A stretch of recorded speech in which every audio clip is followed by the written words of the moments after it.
we face at this moment, in terms of the pandemic, in terms of the economic meltdown, the most serious set of crises that have been faced in this country perhaps for 100 years.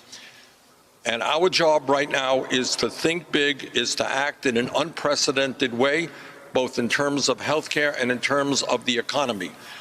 And it is going to cost a lot of money, but not spending that money now will make a bad situation even worse. Because as you know, there are some people out there talking about by the end of June, unemployment being 20, 25, 30%.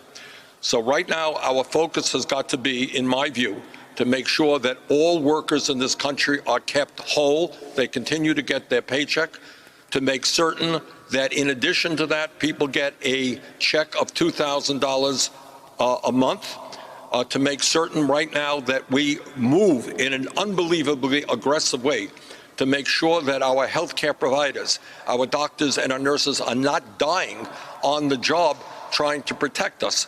And that means that Trump has got to enforce in a vigorous way the Defense Production Act to make sure that companies now are not producing T-shirts and underwear. That is not our major need at the moment. Masks, gowns, gloves are the need. And companies have got to do that. Some are already voluntarily doing it. They need to be compensated well. But they got to transform their production capabilities to deal with the crises that we face right now.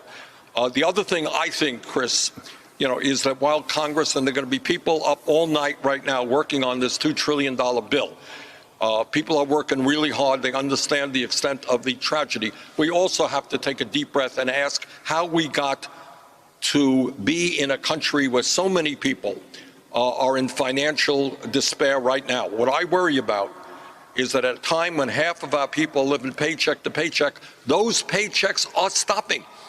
There are people out there watching this program who are saying, I can't feed my kids tomorrow. How did we get there? How do we have a healthcare system which was so unprepared, among many other things, for this epidemic?